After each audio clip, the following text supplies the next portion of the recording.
రాజులకు రాజు ప్రభులకు ప్రభు అయిన యేసుక్రీస్తు నామమున మీకు శుభములు. ఈరోజు దేవుడు మనకు అనుగ్రహించిన వాగ్దానము ఇర్మియా గ్రంథము 17వ అధ్యాయము 14వ వచనము. యెహోవా, నీవు నన్ను స్వస్థపరచుము, నేను స్వస్థత నొందుదును.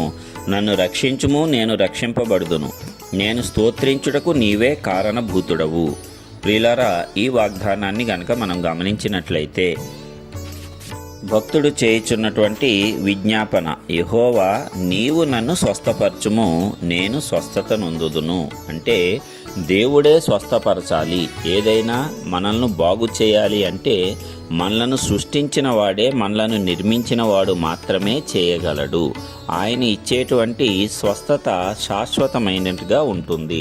మనము ఏదైనా సరే ఒక అనారోగ్యం వచ్చినప్పుడు డాక్టర్ల వద్దకు, హాస్పిటల్స్కు వెళ్తూ ఉంటాము. ఆ అనారోగ్యము కొన్ని రోజులు ఆ మందులు వాడినప్పుడో లేక ఆపరేషన్ చేసినప్పుడో ఇంజెక్షన్ తీసుకున్నప్పుడో తగ్గుతూ ఉంటుంది. కొన్ని మార్లు తిరిగి ఆ రోగము లేక ఆ వ్యాధి అనేది మనకు తిరగబెడుతూ ఉంటుంది. అనేక సందర్భాల్లో, అనేకుల జీవితాల్లో ఇది మనము చూసే ఉంటాము. అయితే దేవుడు గనక ఒక్కసారి మనలను స్వస్థపరిచినట్లయితే అది ఇక ఎన్నడూ కూడా కనిపించదంట. దేవుని యొక్క స్వస్థత అంత అద్భుతంగా ఉంటుంది. అనగా పరిపూర్ణమైనటువంటి స్వస్థత అనేది ఆయన చేస్తాడు. ఆయన అన్నిటిలోనూ సంపూర్ణుడిగా ఉన్నాడు కాబట్టి ఆయన చేసే ఏ కార్యమైనా సరే సంపూర్ణంగానే ఉంటుంది. నీవు వ్యాధి గలవాడవై ఉన్నావా, నీవు స్వస్థత పొందగోరుచున్నావా, దేవుని యొద్దకు వచ్చి మొర్ర పెట్టినప్పుడు ఆయన కృప ద్వారా నీవు పొందేటువంటి స్వస్థత శాశ్వత కాలము ఉంటుంది. ఇక జీవితంలో నీకు ఆ అనారోగ్యము రాకుండా దేవుడు నిన్ను స్వస్థపరుస్తాడు. ఆ విషయం తెలుసు కాబట్టే ఇక్కడ భక్తుడు దేవుణ్ణి విజ్ఞాపనం చేయుచున్నాడు. నీవు నన్ను స్వస్థపరచుము, నేను స్వస్థత నొందుదును. మనము కూడా అలాగనే దేవుణ్ణి ప్రార్థన చేయాలి. దేవుని యొద్ద నుంచి ఏదైనా ఒక స్వస్థత కానీ, ఏదైనా ఒక విడుదల కానీ మనము పొందుకున్నట్లయితే అది శాశ్వత కాలం ఉంటుంది. అనారోగ్యం అనే కాదు, నిన్ను బాధ పెట్టుచున్న దేని నుంచి అయినా సరే నీవు స్వస్థత పొందాలి అంటే, నీవు విడుదల పొందాలి అంటే దేవుని యొద్దకు రావాలి.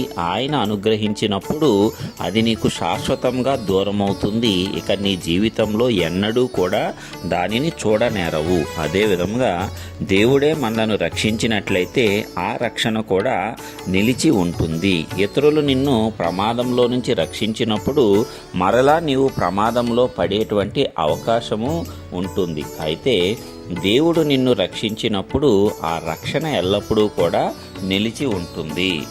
అనగా దేవుడు అనుగ్రహించేది ఏదైనా సరే శాశ్వతంగానే ఉంటుంది అని ఇక్కడ వాక్యం ద్వారా మనం స్పష్టంగా అర్థం చేసుకోవచ్చు. అది స్వస్థత అయినా, విడుదల అయినా, రక్షణ అయినా, జీవమైనా సరే. మరి అదేమిటి, ఈ లోకంలో చనిపోతాం కదా దేవుడిస్తే అంటే, ఈ లోకంలో మరణం అనేది నిద్ర వంటిది మాత్రమే, తాత్కాలికమే. కనురెప్ప మూసి తెరచినట్లే. ఈ లోకంలో కన్ను మూస్తే నీవు దేవుణ్ణి అనుసరించిన వాడవైతే, దేవుని చేత రక్షింపబడిన వాడవైతే పరలోకంలో కన్ను తెరుస్తావు. ఆ రీతిగా దేవునితో యుగయుగములు జీవిస్తావు. శాశ్వత జీవం నీలో నిలిచి ఉంటుంది. ఆ రీతిగా గొప్ప రక్షణ దేవుడు మనకు అనుగ్రహిస్తాడు. కాబట్టి దేవుడిచ్చేది ఏదైనా సరే శాశ్వతమైనది. ఎందుకంటే ఆయన నిత్యుడగు తండ్రి, ఆయన యుగయుగములు జీవించువాడు, ఆయన శాశ్వతముగా ఉండువాడు.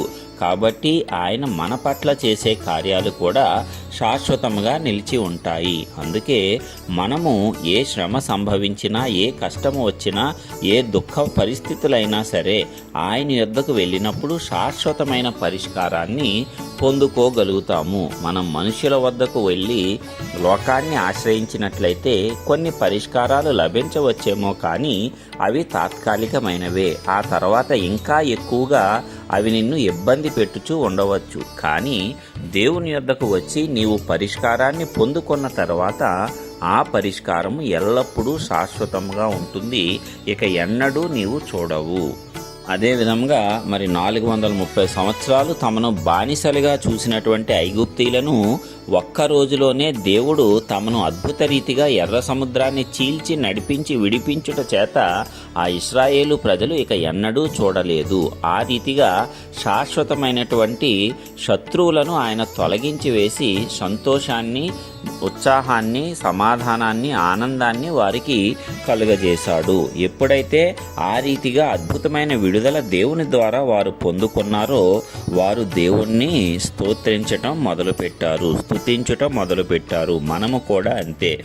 ఎప్పుడైతే దేవుడు మన జీవితంలో అద్భుతమైనటువంటి శాశ్వత కార్యాలు చేసి మనకు అడ్డుగా ఉన్న వాటిని తొలగించి మనకు కావలసినవి అద్భుత రీతిగా అనుగ్రహిస్తాడో మనము నిశ్చయముగా ఆయనను స్తుతిస్తాము. ఆ స్తోత్రమునకు కారణము కూడా ఆయనే, ఆయన చేసేటువంటి కార్యములు మాత్రమే. కాబట్టి ప్రియులారా, మనము ఏది పొందుకోవాలన్నా దేవుని యొద్ద నుంచి పొందుకున్నప్పుడు అది శాశ్వతముగా, స్థిరముగా మనకు నిలిచి ఉంటుంది. మనకు మాత్రమే కాకుండా మన తరాల పాటు నిలిచి ఉండేలాగున దేవుడు మనకు ఆ సంతోషాన్ని, ఆ సమాధానాన్ని, ఆ శాంతిని అనుగ్రహిస్తాడు. కాబట్టి మనమందరము కూడా ఆశ్రయించాల్సింది, మొర్ర పెట్టాల్సింది మనకు ఎల్లప్పుడూ విజయమును అనుగ్రహించేటువంటి దేవునికే, మనకు శాశ్వత కాల ఆనందమును ఇచ్చేటువంటి దేవునికే. మనము ఎల్లప్పుడూ ఆయనను స్తుతించేలాగా మన పట్ల గొప్ప కార్యములు చేయగల